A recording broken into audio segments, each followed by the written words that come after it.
7 in OKC. Nuggets and Thunder. Denver opened with a big lead. It didn't last. Midway through the second quarter, the adjustment. Alex Caruso guarding Nikola Jokic. And Allen, it worked. Yeah, mouse in the house? Not really. He got him off balance, and you get also the free safeties running in, just frustrating Nikola Jokic early in this game.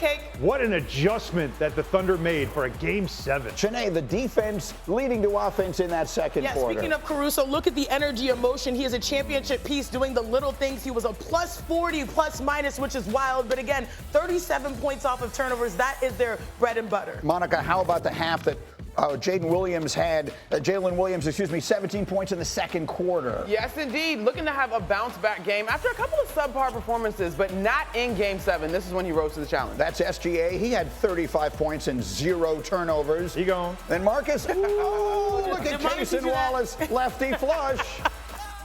That's great. They got throwing it down. Thunder by 25 in the fourth quarter was just a coronation. It's a 30-point game. Caruso turning defense into offense. He had 11 points and 3 assists and 3 steals, and the Thunder put it away in Game 7 in convincing fashion. They are off to play and host the conference final against Minnesota beginning tomorrow night. We'll have the games on ESPN, and this surprised me.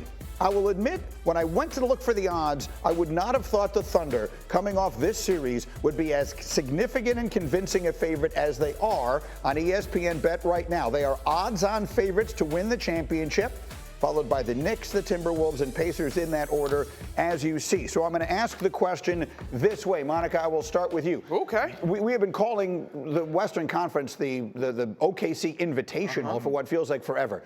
Did they come out of this looking battle-tested or vulnerable to you based on what we've seen from them in the first 2 series? I'm going to go with battle-tested, and here's why, Greeny. J.B. Bickerstaff had this quote during the Knicks series. He said, you grow, as quickly as you learn. And Alex Caruso, going into this series, talked about the opportunity for this young squad to go up against defending champions and to legitimately learn.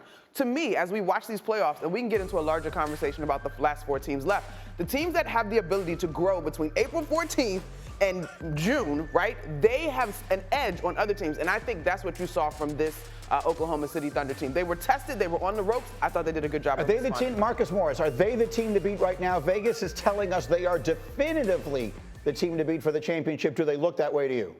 No. 170 minus 175? Yes. Like that doesn't make sense to me. I like OKC, really good team, and my brother's in the back. He's probably going to argue me down about this. Okay. But I'm going to tell you now. I don't think that was battle tested. I don't think Denver really could, the matchup for Denver was a little tough. I think OKC had enough bids to guard Jokic, and then an adjustment at a Game 7 was really big for them, right? But at the end of the day, they had an easy Grizzly walk through. I just don't. I don't see battle tested. I don't see battle tested. I say good wins. I think it's on a scale. I think it's on a scale because you sometimes think you have to go up against the best of the best to be battle tested. But when you're the youngest team in the NBA, which they are, they're the youngest team in NBA history to win 60 games, you're learning on the fly. And I think about last year. What did Jaylen Brown say after they won a championship, or what in their pursuit of during the final series? He said it's time to graduate. Like that is the type of things that we're seeing. We've seen Shai Gilgeous-Alexander be tested. What are you going to do in the fourth quarter? And then he was one of the guys, even though in losses, he was showing up, like dropping 13 points in the fourth quarter. What are you going to do with the number 2 option, Jalen Williams, J-Dub? What are you going to do? Guess what? You responded from 6 points to having 17 in the second quarter, 24 on the night. So they're learning on the fly. But most importantly, you said this before we started the show. I feel like, what is it? It's a new day. Like, this is an indication that the game has changed. Yeah. Before I used to say you have to have multiple stars on a team to win. Now they're showing you a different rubric. It's depth and it's also defense. Yeah, and I feel like you could say that were the Denver Nuggets the same team they were when they won the championship 2 years ago? No. But it still felt like a coming-of-age game for them because they got forced to a Game 7. They had a bad Game 6. You mentioned Jalen Williams, who had a bad game, and he had to show you something. That second quarter, those last 3 minutes of that half, that was a stretch. That's a horror film for any opposing coach right now that's getting ready. Of the other 3 teams left, if you've got to face them in an NBA Finals, or if you're Minnesota, that's what you worry about, that in 3 minutes they can flip a game like that without hitting a whole bunch of threes. That was just defense, Straight up defense. getting after it, and finishing on the break, and punishing you for your turnovers. 27 fast break points in totality in that ball game. Crazy. Tell me about the Alex Caruso on Nikola Jokic. It's a fascinating move. It's the kind of thing that throughout NBA history people would have scoffed at the very no. He was giving up 100 pounds and about 6 inches in that matchup. I think it was an adjustment. You just had to throw it out there and see if it worked, right? But the thing that it actually did was slow Denver offense down. They were trying to get the ball into the Jokic every play, so no one really had a rhythm, right? So now when it didn't work and they were trying to get other guys into the rhythm, I think it just stalled the offense out. I will also say, and I know that we were talking about it a little bit before the show, as much as we praise Jokic, that is a matchup that's a little bit puzzling. But Alex Caruso, Drew Holiday, there are a handful of guys that are problematic when they have to defend because they're just that versatile as defenders. So I think he deserves a little bit of credit. Yeah, he deserves all the credit. Isn't this the same playoffs where Chris Finch was complaining to the referees about Rudy Gobert getting, manhandled because of the little guys? Like, as the post player, I know you played a lot of positions, but as a post player in the chat here, it is not fun. It is not fair when you have a guard guarding you because, one, they get away with more, and also they just are lower center of gravity. So when you dribble, the ball is right there. We saw so many uncharacteristic, strips, but the way you win in the playoffs is by doing things that people can't expect, and that was one. Rooting you out of the post, which we normally see Jokic elbow, right? We normally see him top of key operate at the top, and that's how their offense orbits around him. But when you've got a 6'3" guy on you, you're supposed to take him down on the block, old school, and give him some, Akeem in this Olajuwon. instance, you're taking the bait, though. Exactly. It plays into, and as you said, it slows them down, Marcus, and it changed the way it was such an interesting move to throw out there. The wrinkle they threw in a Game 7 to let's try this and completely blow them away. They were so used to just the 3 waves of big men that he was throwing at them. They played this way. But the David Adelman, this showed his rookie coaching debut, right? Like he didn't adjust. Like they literally continue to try to throw the ball and play after play after play. And I'm like, when do they call a timeout? Okay, let's see. This is how Caruso is guarding. How do we adjust? I'll rremind you, the Nuggets fired their coach with 3 games left in the regular season.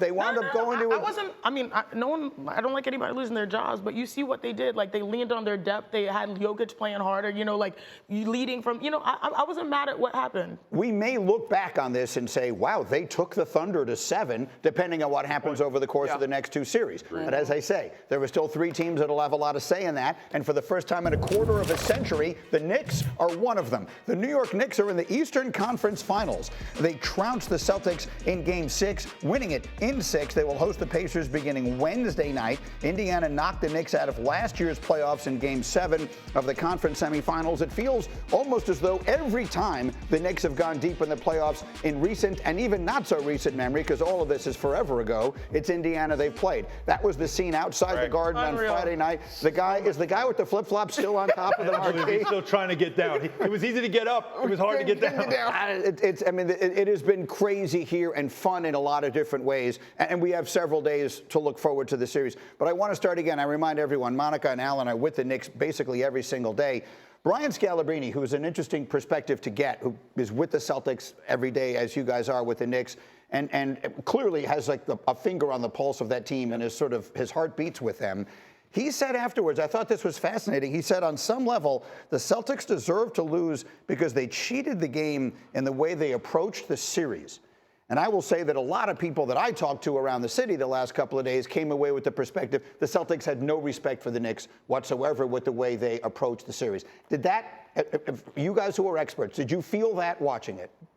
Anyone? Well, I'll defer to players on this one. Did you feel that way?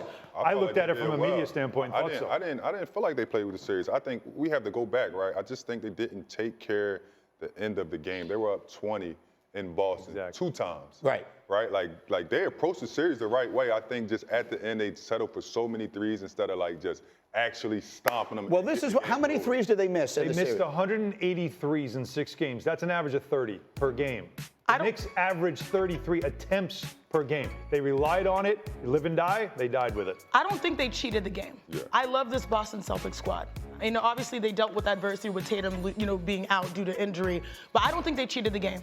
I do think that they need to look, and when it comes to clutch time, do we need to stick to these patterns of shooting threes, or can we adjust? That was my only issue, because the threes is what got you back-to-back to being one of the best regular season teams, putting yourselves in prime position to make it through the playoffs. The threes, I was not mad at it, but when it came to clutch time, when they were settling and sticking to that system instead of resetting, that's when I took issue. You had two amazing players, Jaylen Brown, Jason Tatum, with multiple advantages, with Jalen Brunson or Josh Hart in front of them. You know, someone that they can get and shoot a mid-range over. Like, the mid-range is still a good shot. Look at Bridges. Like, he's, you know what I mean? So that may be what we're talking about here, is that they looked at this and said, instead of doing what it would take to defeat this opponent, we're just going to do what we do and assume that what we do is so good, no one can beat us when we do it right. That is, I think, what he means. Look, I'm not putting words in Brian Scalabrini's mouth, but I feel like that's what he's saying. There was sort of an institutional arrogance about the team that said, if we do what we do, nobody can beat us. That's the word we've been using, arrogance, with their style of play, Monica. That's what we've said. So, okay. All right, so yes, it felt arrogant, but I also would offer, if it wasn't threes, if their bread and butter was to steal the ball and get out in transition, or their bread and butter was the mid-range and they were off, would we still be punishing it the same way, right? And that's, I think, and that has only come to me this morning, because I think as a team that has been successful, the playoffs is not the time when you depart from what you have done to be successful. I found myself in the series actually wondering if there was another way for them to play, because they seemed unable not to take threes. But I do also acknowledge that while they didn't shoot the three ball well, I think you got to give the Knicks credit in terms of making them uncomfortable, particularly in the latter two games that they won. And they're rebounding.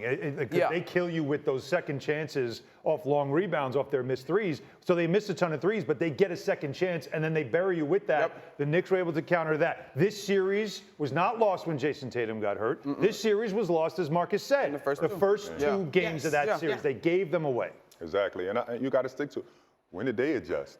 Right. Like being up 20 and you seen that some of them shots wasn't going, like how do you get the ball to JT at the elbow? How do you get it to him at the post? Like they never adjust. And back to your point, they stuck with their game plan because it got them up 20 in both games. But you have to learn how to adjust in real time. Well, I think part of this, let's put a pin in this. We can continue the discussion.